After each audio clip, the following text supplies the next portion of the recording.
which is this Gang of Six. You've seen this Gang of Six that they've been talking about. That's where that is based upon, is that Senate Finance Committee. They have yet to come up with a bill.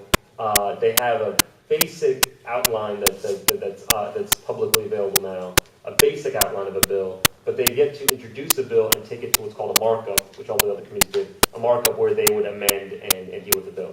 So that Senate Finance Committee is the last one to deal with the bill. So if and when they do bring this bill, which may or may not have bipartisan support, which we know does not have a public option, which is going to take the cooperative approach to dealing with competition, that bill would then have to be reconciled with the health bill, and then that would have to go to the Senate floor for a vote. What I can tell you is that the House has decided, that the leadership of the House decided, is that they are not going to move forward with the bill until the Senate does, until the Senate votes on one bill. The House is tired of, quite honestly, voting on initiatives and passing initiatives and then having the Senate sit on them and then having the Senate take them apart. So they want the Senate to pass a bill first. And so obviously, again, the Senate Finance Committee taking so much time to have a bill is holding up the entire process. And if you'll see right now on the floor of the Congress, there's very little legislative activity planned for this week or any other week because they're in a hurry up and wait format because everything's dependent upon healthcare and everybody wants to get healthcare done. So that's where the standstill is right now in the House and the Senate. Now, President Obama, as you see, many people say that he doesn't have a bill, which is correct. He has never introduced a bill to the Congress, sent a bill to the Congress, really sent too much documentation to Congress, unlike the approach that President Clinton did many years ago by sending a bill to Congress and having them work off that format. He has yet to do that. After his speech last week, he still has not submitted a bill to Congress. So there is no Obama bill, to be clear, Obama administration bill. He has submitted a broad outline of ideas and goals that he would like in healthcare. So that's currently where things stand. Now let me explain one thing which people don't understand, is that after the House and the Senate, God willing, pass a bill, they have to go to what's called a conference committee, where the two bills should be reconciled, and then they have to get repassed by the House and Senate so that everybody has the same bill. At some point, all the bills have to be one. What people don't quite understand is that the House, just as an illustrative example, the House could pass a bill that's red, and the Senate could pass a bill that's yellow, and then they would come to conference, and you would expect them to reconcile these two bills in something that's orange.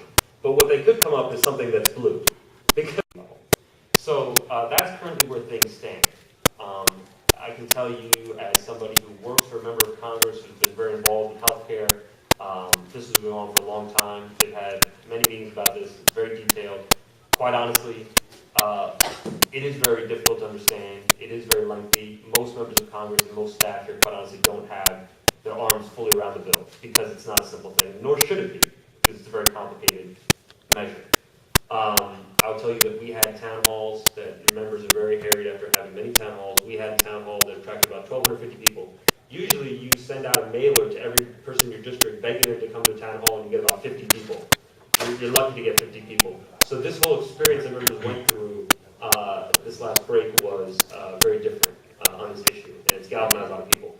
And what I saw just from the standpoint is that the people who are most loud about this are on both extremes of the debate, but the average American, and obviously by extension the average Muslim American, understands very little about this bill,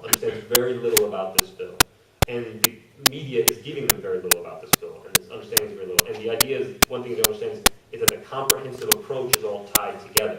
You can't simply just do insurance, generally the idea, you can't simply just do insurance reforms without talking about competition. You can't talk about competition in insurance reforms without talking about the fact of uninsured Americans. You can't talk about uninsured Americans. Process and how we, as communities of faith and people of concern, can be effective in the legislative process.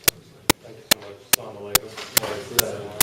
As mentioned, my name is Asad Akhtar. I'm the president of the Congressional Muslim Staff Association and also the legislative director for Congressman Bill Pasquarello from New Jersey, who is on the Health Subcommittee of the Ways and Means Committee, which is one of the 3 committees in the House side that is dealing with the bill, and one of the 5-6 committees overall. So I'll explain the whole process, and then I speak about the legislative process, but I do want to say that, as those speakers say, that it's a fantastic initiative of the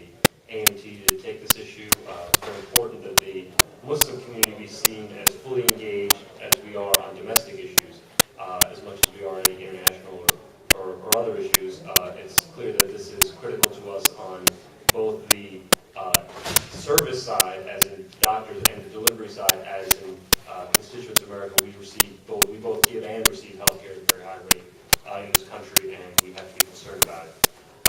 I will speak, and I know Congressman Ellison was ill today. I think that's why he wasn't able to attend, and I know the legislative director was here, so I'll be happy to speak on their behalf a little bit as well. But just basically the legislative process that stands, there's a lot of confusion about this bill. A lot of people ask me, well, is there a bill or isn't there a bill?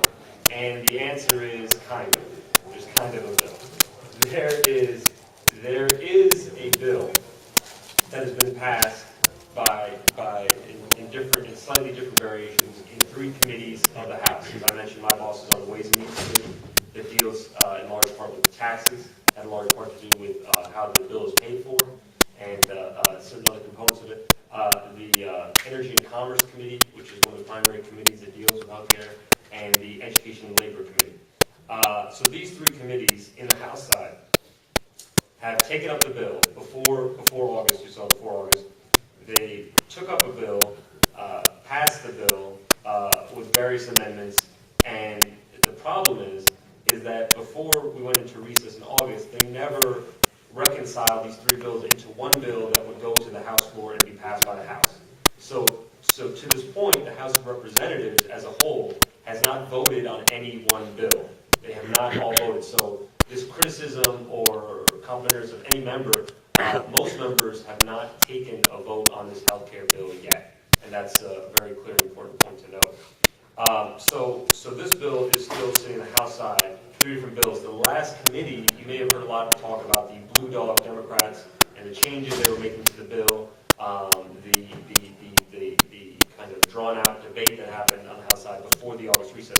That happened in the Energy and Commerce Committee. And the fact was that the Blue Dog Democrats, who represent more conservative elements of the Democratic Party, and are a large caucus within the Democratic Party, represented a large number of members on the Energy and Commerce Committee, enough that they could have stopped the bill if they wanted to. So they held up the bill until the very last week of the July, before the August recess, in order to get certain changes into the bill, one of which was a promise that they would not have to vote on the bill before the August recess. So they added certain elements to the bill. And now, so as I said, the bill has not been voted on by the House. On the Senate side, August body, I see so many friends up here today. Healthcare is very serious. In the great Hoosier state, Indiana, we have seen over 100,000 fellow citizens lose their jobs in the past year alone. These numbers are shocking, they're disappointing, and it calls for us to do something greater. I impress upon my constituents all the time that this healthcare crisis touches everyone.